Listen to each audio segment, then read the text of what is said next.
Channel کو subscribe کریں اور بیل آئکن پریس کریں۔ ویڈیو کو لائک، شیئر اور کمنٹ ضرور کریں۔ وہ آتے ہی پہلے غسل خانے میں داخل ہونے لگے۔ میں وہاں تھا۔ میجر طارق نے انہیں کہا کہ اس میں تو کوئی نہا رہا ہے، آپ دوسرے غسل خانے دیکھ لیں۔ میں نے بالٹی سے ایسی آوازیں نکالنی شروع کر دیں جیسے میں نہا رہا ہوں۔ یہ ایک معجزہ ہوا کہ ہندوستانی آفیسر 4 غسل خانے دیکھ کر چلے گئے۔ اگست کے مہینے میں بارشوں میں کمی آنے لگی، کھدائی آسان ہو گئی اور ہر طرف اونچی گھاس نظر آنے لگی۔ انہی دنوں اولمپکس گیمز ہو رہی تھیں۔ ایک روز ہندوستانی اور پاکستان کی ہاکی ٹیموں کا میچ تھا۔ تمام آفیسر کمنٹری سننے کے لیے ریڈیو کے گرد جمع ہونے لگے۔ ہمارے جوانوں کی کمنٹری سنانے کے لیے ہندوستانیوں نے لاؤڈ سپیکر کا انتظام کر رکھا تھا۔ کھیل شروع ہوا، ہر کوئی اپنی ٹیم کی کامیابی کے لیے دعا گو تھا۔ ہم پر ہیجانی کیفیت طاری تھی۔ ہم یہ سننے کے لیے تیار ہی نہیں تھے کہ ہندوستانی ٹیم جیت گئی۔ اللہ نے ہماری دعائیں قبول فرمائی۔ پاکستانی ٹیم نے پہلا گول کر دیا۔ قیدیوں پر یہ کیفیت طاری ہوئی کہ بارکوں سے باہر آ کر بھنگڑا، ناچ اور نعرے لگانے لگے۔ پھر ہماری ٹیم نے دوسرا گول بھی کر دیا۔ ہندوستانیوں نے یہ اوچھی حرکت کی کہ لاؤڈ سپیکر بند کر دیے۔ میچ ابھی جاری تھا، ہمارے پاس تو اپنے ٹرانزسٹر تھے۔ جوان باقی کمنٹری سننے کے لیے سے محروم رہے۔ میچ ختم ہو گیا۔ پاکستان کی ٹیم 2 گولوں سے جیت گئی تھی۔ ہندوستانی ٹیم ایک بھی گول نہیں کر سکی۔ ہم سب نے باہر آ کر ناچنا شروع کر دیا۔ جوانوں نے الگ ادھم بپا کر دیا۔ نعروں سے آسمان کانپنے لگا۔ ہندوستانی سنتری بڑی حیرت سے ہمیں دیکھ رہے تھے اور وہ پشیمان بھی تھے۔ ایک شام ایک انوکھا اور جگر پاش حکم ملا۔ حکم یہ تھا کہ کل قیدیوں کو کسی دوسرے کیمپ میں منتقل کیا جا رہا ہے، اس لیے صبح سویرے اپنے تمام سامان کے ساتھ سفر کے لیے تیار رہیں۔ ہم سب آفیسر ایک جگہ بیٹھ گئے اور اس حکم کا تجزیہ کرنے لگے۔ یہ دراصل فہم اور فراست کی جنگ تھی۔ ہم نے غور کیا تو اس نتیجے پر پہنچے کہ اتنے زیادہ افراد کو ایک کیمپ سے دوسرے کیمپ میں منتقل کرنا ممکن نہیں اور اس اجتماعی منتقلی کا کوئی جواز بھی نہیں۔ ہم میں سے بیشتر نے یہ رائے قائم کی کہ ہندوستانیوں کو بجا طور پر شک ہے کہ ہم نے کوئی قیمتی چیز اور کرنسی چھپا رکھی ہے اور کئی بار تلاشی لے کر ناکام ہو چکے ہیں۔ اب انہوں نے اس توقع پر منتقلی کا حکم دیا ہے کہ ہم چھپائی ہوئی چیزیں وغیرہ نکال کر اپنے پاس رکھ لیں گے اور ہندوستانی کل صبح ہماری تلاشی لے کر یہ چیزیں لے جائیں گے۔ ہم سب نے فیصلہ کیا کہ زمین میں دبائی ہوئی چیزیں نہ نکالی جائیں۔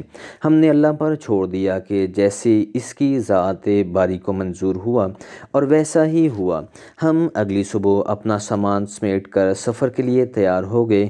ہندوستانی آفیسر آئے، انہوں نے ہماری جامع تلاشی لی، سامان کھول کر دیکھا، ادھر ادھر دیکھا، کہیں سے بھی زمین کھودی ہوئی نہیں نظر آ رہی تھی۔ انہیں جو مایوسی اور خفت ہوئی وہ ان کے چہروں پر لکھی ہوئی تھی۔ وہ بری طرح ناکام ہوئے اور چلے گئے۔ ہمارا اندازہ صحیح نکلا۔ منتقلی کا حکم ایک چال تھی جسے ہم نے ناکام بنا دیا۔ اگست کے دوسرے ہفتے میں ہمیں حکومت پاکستان کے بھیجے ہوئے تحائف کے پیکٹ موصول ہوئے۔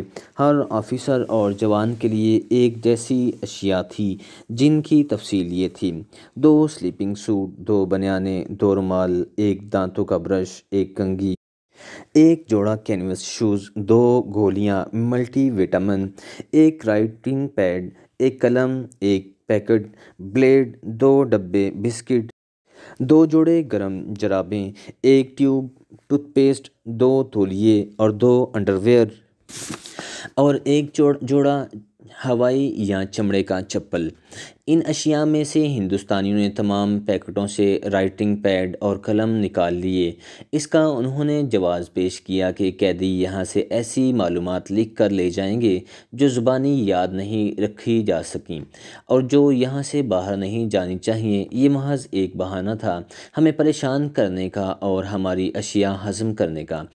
اگست کے آخری ہفتے تک ہماری سرنگ خاردار تار کی آخری بار سے 7-8 فٹ آگے نکل گئی۔ ہم اوپر سے اندازہ کر لیا کرتے تھے کہ سرنگ کہاں تک پہنچی ہے۔ ہمارے اندازے کے مطابق سرنگ سطح زمین سے 8 فٹ نیچے تھی۔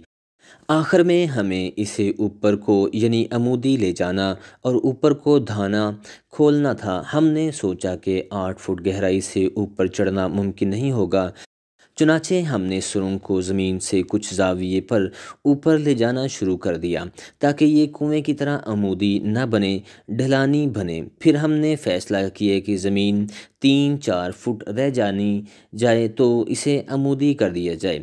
ستمبر 1972 کا مہینہ آ گیا۔ گھاس کی بلندی 3 سے 4 فٹ تک تھی۔ ہمیں پوری توقع تھی کہ روشنی کے باوجود ہمیں گھاس چھپا لے گی۔ سرنگ سے نکلتے وقت دہانہ گھاس میں ہی کھلنا تھا۔ یہ سرنگ کا آخری مرحلہ تھا۔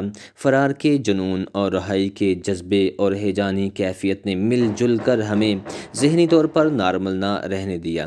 اس کیفیت پر پکڑے جانے کے تصور سے ہی ہمارے دلوں کی دھڑکنیں رک جاتی تھیں۔ ہم کچھ مشکل سے اپنی ذہنی کیفیت پر قابو پاتے اور آخری کھدائی میں مگن ہو جاتے، اور اوپر سنتری اور بوگیر خونخوار کتے پھرتے رہتے تھے۔ ٹاوروں کے سنتریوں کی نظریں ہم پر لگی رہتی تھیں۔ اچانک چیکنگ کا بھوت ہر لمحہ ہم پر منڈلاتا رہتا تھا۔ ہم پہلے سے زیادہ جوش و خروش سے کھدائی کرنے لگے۔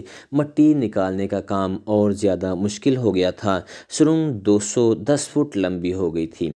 کہیں کہیں موڑ بھی آ جاتے تھے، وہاں تھیلا رک جاتا تھا۔ اتنا لمبا فاصلہ رینگ کر طے کرنا پڑتا تھا۔ کوہنیوں اور گھٹنوں کے زخم ٹھیک ہونے کی بجائے کھلتے جا رہے تھے اور ہم ہندوؤں جیسے اوچھے دشمن کی قید سے رہائی کی لگن سے سرشار آخری کھدائی میں لگے ہوئے تھے۔ نیکسٹ ویڈیو کے ساتھ جلد حاضر ہوتے ہیں۔ اپنا خیال رکھیے گا۔ اللہ حافظ۔